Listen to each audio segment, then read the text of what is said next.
certain people feel a certain way about Durant, others feel another way. But the idea that the Warriors should pursue him, it seems to be something that a lot of Warrior fans would be okay with.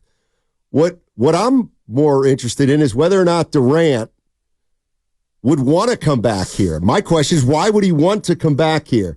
And so what we did before the show was we kind of revisited the old sound about Durant and Draymond Green and the Warriors and why he left. Remember when Kevin Durant did this podcast with Draymond Green? It was in 2021. This is fascinating. I'd forgotten about this.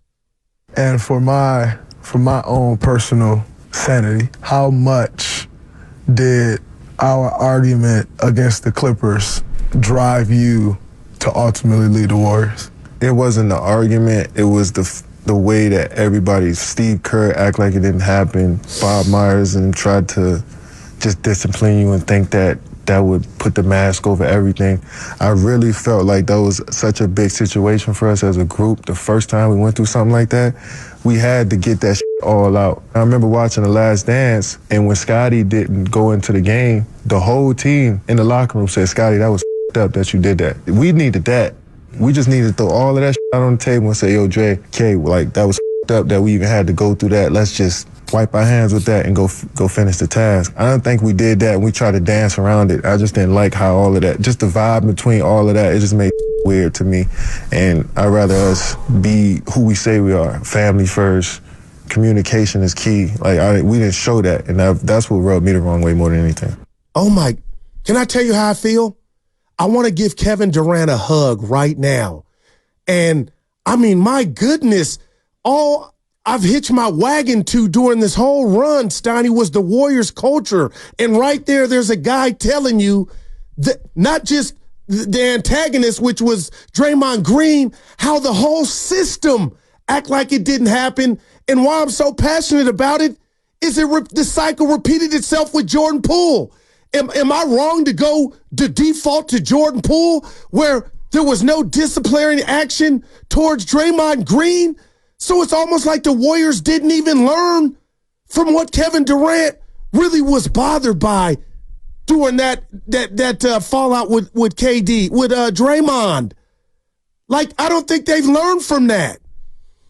That was heavy for me, man. Wow. Yeah, I'd kind of forgotten about that. But what it got me to thinking was more so about, I've always said the NBA, I feel like, is a sewing circle. It's just a big gossip group that talks about everybody else. Media's involved too. I'm involved. You're involved. Players are involved. Everybody just talks. And I feel like if players around the league, I really wonder what the Warriors' reputation is around the league with players. Because I do think at this point there's something about, if you go to Golden State, it's Steph, it's just all about the big three. Like, everything we do is about the big three. And somebody would be like, well, no kidding, Steiny, that's the way it should be. But there's something there with Durant. I can't quite put my finger on it, but it's that thing about, it's like what I call, it's an incongruity. On the one hand, I think it's really easy to play with Steph, Draymond Green and Clay on the court. I think it's really easy. But I think there's a part of it off the court that is really, really hard, and something that's hard to understand. And some players just may not want to deal with it. They just may not want to deal with it. Well, I don't know how to say, Steiny, I disagree with you or you're wrong, because now is the first time during this run that they got to use that credit card. They got to use that credit card of, hey, we need help. Come play with us. And guys, look at Golden State as a possible destination or not. And you reminded me yesterday, like getting hit in the face with hot water, Steiny, that Chris Paul was traded here.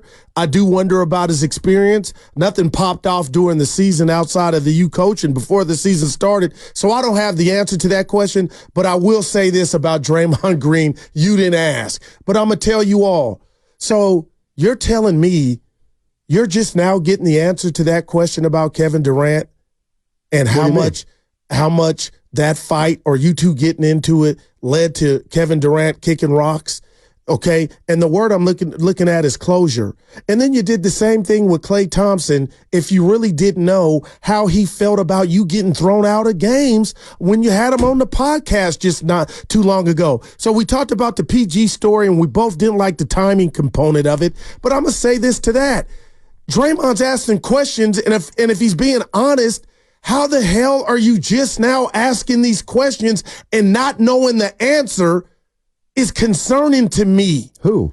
Draymond Green. Oh. Well, like, that means there's been no closure hey, Steiny, let's grab a beer and talk about it, or let me apologize. So and the reason I'm bringing this up is the one thing about that clip is I think Kevin Durant might come back because Steiny, when it's all said and done, what irritated him the most was not just him getting into it with Draymond, it was how the whole job didn't talk about it. It was swept under the rug. I think there were a lot of things he wasn't crazy about here. I don't think he liked the style of play. I don't think he was a huge. Well, now he's singing that song about the style of play in Phoenix too. Why is it so hard to tell the truth? He didn't like Steve Kerr. He wasn't crazy about Steve Kerr. If there were a possibility, you think we're bringing this up? You think there would be a barrier to where it would be bigger than basketball on why he wouldn't come back? After hearing that, I don't know why he would want to come back. Because what I heard there is he was involved in an incident with Draymond Green. And this is the way Kevin Durant feels is they gave, what they do, suspend Draymond one game? He feels like the Warriors try to sweep it under the rug and mollify everybody, mostly Draymond. Wow. And he wanted closure on it. He wanted to address it. Let's talk about the rat on the table. Talk about the elephant in the room, the rat on the table. And he feels like the Warriors just were like, business as usual, we need Dre. Business as usual, we need Dre. And so at that moment, Kevin Durant, I think, started checking out. Or at least that's when he said, I was just focusing on the day-to-day. I was not going to do. He stopped talking to the media for about 2 weeks. And he had Shotgate. Remember, he wasn't shooting the ball. And then he went up real quick, Steiny, and I thought we played with joy. That to me now, hearing that was a Kerr. So I thought we played with joy around here. I ask you one more time. Why would Kevin Durant want to come back to the Warriors? And I'm being Steve so real Kerr's with this answer. Still here. Okay. Sometimes, Steiny, as you live and you proceed in life, you forgive. And I'm just looking at his situation, what the debacle there was, Brooklyn, what's happened in Phoenix. And again, Steiny, maybe he's matured enough. And I'm not saying he doesn't have any blood on his hands. I know I may be too strong about what happened. And maybe he has a new outlook just on life in his basketball life. And maybe that's why he would try it again. I doubt it. I doubt he wants to. I wouldn't. You know, the other big issue here is, and we've danced around this for a while. Actually, we haven't danced around it. Sometimes it was the dance floor. We danced on it 2-3 years ago with Iguodala. There's something that is indescribable, or you can't really put your finger on it, about the big three and the veterans and kind of how tough it is to break into that clique.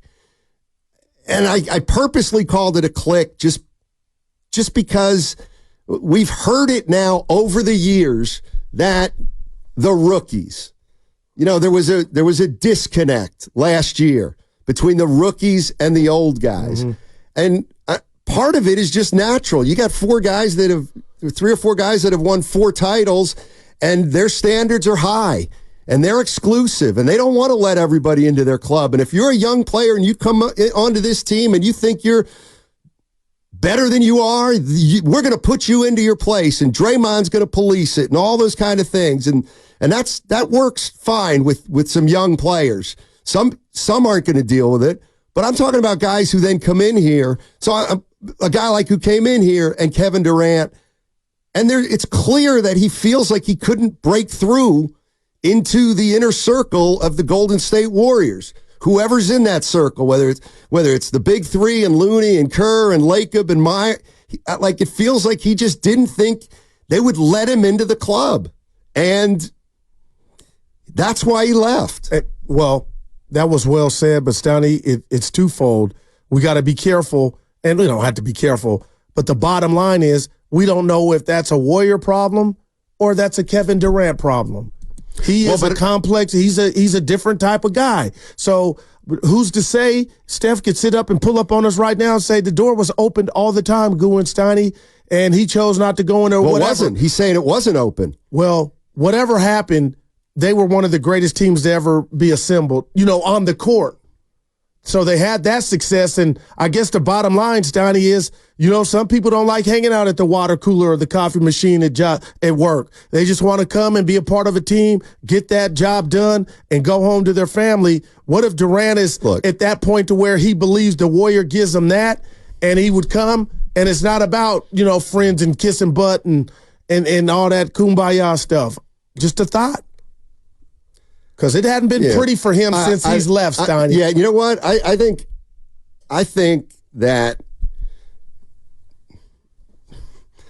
there's a perception. Like if you told Kevin, let's just use Kevin. I want to use Kevin Durant because I don't want to use any other player. Right. Hey, Kevin, how about that Warriors culture? What do you think he'd say? Tell me about the Warriors culture. You want to be Durant in this? Just do it. Hey, welcome in Kevin Durant. Kevin, you've done a lot in this role. Real quick, we talk about how is the Warriors culture? It's rigged, and it's not as good as they portray it to be. And it let me down and cost me my tenure with the team. Can you be more specific? You can ask Jordan Poole about the Warriors culture. You want his number? I got it right here. And that's how I'm serious, man. Exactly. So why? That is, wow. So what kind of I believe that kind of in the league, and this doesn't work for every player, and it doesn't mean the Warriors will never sign a free agent as long as these guys are here. But I got to believe that a lot of players think the Warriors culture is a joke, and a guy like Kevin Durant tells them, there's no culture. It's whatever Draymond wants there. It's what Draymond runs that place. I hope you're wrong, Steiny, man. Have we seen anything to indicate the opposite? Chris Paul. Well, what are the phrases we've heard over the years? Warriors are afraid of Draymond. Yeah, I believe there's truth to that. All right. I mean, I'm not physically, but I think they are. They walk on eggshells around Draymond. A lot of people totally do. Agree. So, and it turns some fans off. Right, and I think still root and love the team. Right, and I think it might turn some players off. Well, I guess we're about to find out because they never needed to go get help, Steiny. And you talk about that clique, and it's rightfully so. They needed to get help when Durant came. Wow. Did you hear Eddie Johnson today? Boy, he loves to stick it. No, what did he say? We got the sound? He said, y'all crying in the parking lot after you lost to the Cleveland Cavaliers. Yeah. Norm would call that a tall tale. If that you don't believe that happened. Yes, I do. It's been documented. They were up 3-1, but we won't get into it. I'll fight you at the bar tomorrow. I mean, that's the other thing. Just the idea that I don't even want to get into it. No. 1 hour after you just get beaten Game 7, you're on the phone with Kevin Durant. What is wrong? If you, real quick, please. And this is not going to Warrior Day, Andrew Bogut and Harrison Barnes will tell you that courtship started way before them losing the finals. Think about that. That makes it worse. No doubt. John in Berkeley. Getting mad now. Hey, John, how you doing, buddy? Man, I'm good. Break it up up there, guys. But, what's up, baby? Well, we know that, Steph has earned the right to decide if he wants to stay or not. It sounds like he wants to stay. But under what conditions? Is he going to be okay staying on a team that's maybe improved, maybe competitive, but not a real contender? Is he going to be okay with that? And, I don't know. I don't think so. That could be really, really pretty brutal. And the other question is, or comment is, Paul George, he's a little bit of a black hole, has been his whole career. I mean, what are his assist numbers? He's a good player, very good player, plays defense, but I don't think he's a transcendent, superstar player that they really need, like an Embiid might be. But the last thing is, if Philadelphia's going to ship out Embiid, that means they're going for a rebuild, right? Yeah. The Warriors need to do a rebuild. They just need to do a rebuild, I think. I know it's going to be painful. I think Klay is gone. There's going to be too much money somewhere else. He's going to want to grab that, which is fine. He deserves that, right? And let's just speed up the rebuild. Let's let Trace and J.K. and Paz and Moody and those guys play a lot of minutes next year. Fans will still embrace them. What about Curry? What about Curry? What about Curry doing all this?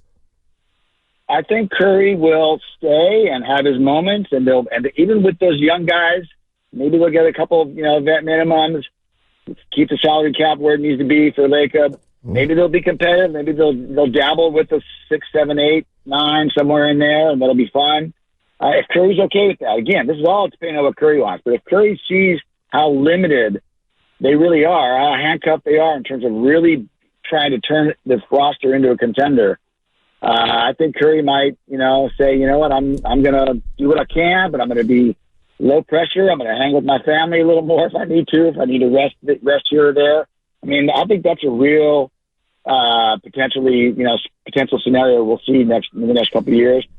Unless Steph says, you know what, I still got some juice. I still want to play on a contender. And then they, Dunleavy, they start looking around to see what's there. There may not be nothing there for that either. But, it's going to be interesting to see. We're lucky to be Warrior fans, though, man. It's been a great, great run. We'll see what happens in the next couple of years. And I'm here for it all, man. I'm here for it all. I'm grateful for it all. Me too. Thanks, John in Berkeley. You know what? I just thought of something while he was talking. What?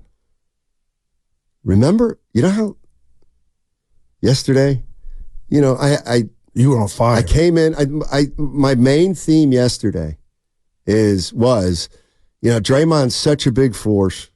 I just, I just don't think he can, I think I said progress, evolve, and grow with him. And if anybody asks, why Steiny? Why Steiny? Listen to Kevin Durant again. Listen to this answer. And for my own personal sanity, how much did our argument against the Clippers drive you to ultimately lead the Warriors? It wasn't an argument. It was the way that everybody, Steve Kerr, act like it didn't happen. Bob Myers and tried to just discipline you and think that would put the mask over everything. I really felt like that was such a big situation for us as a group. The first time we went through something like that, we had to get that all out. I remember watching The Last Dance, and when Scotty didn't go into the game, the whole team in the locker room said, Scotty, that was up that you did that. We needed that. We just needed to throw all of that out on the table and say, yo, Dre, K, that was up that we even had to go through that. Let's just wipe our hands with that and go finish the task. I don't think we did that. We tried to dance around it. I just didn't like how all of that, just the vibe between all of that, it just made weird to me. And I'd rather us be who we say we are, family first. Communication is key. We didn't show that, and that's what rubbed me the wrong way more than anything. And that's why the more I heard that, the more I think that's why my number one priority for the Warriors is to move off Draymond Green. Wow. And maybe it's too late, Steiny. It may be, and you're absolutely right. Wow, it may be too late, but you're right. That was 3-4 years ago. And then last year, Draymond, whenever he did to Poole, what he did to Poole, there were no ramifications. And that was the reality of the situation is that all these things are why I see the Warriors challenged unmercifully as long as they have Draymond Green on the roster. They can't, if this is who they are and they're kind of catering to Draymond, and they knew that they had a big incident and the front office, we'll just suspend him one game and then hopefully it'll be over, when it clearly wasn't over for Durant. It does sniff of, they've enabled Draymond Green. And if they've enabled Draymond Green, it probably is impossible to get him back. I hope not if they try.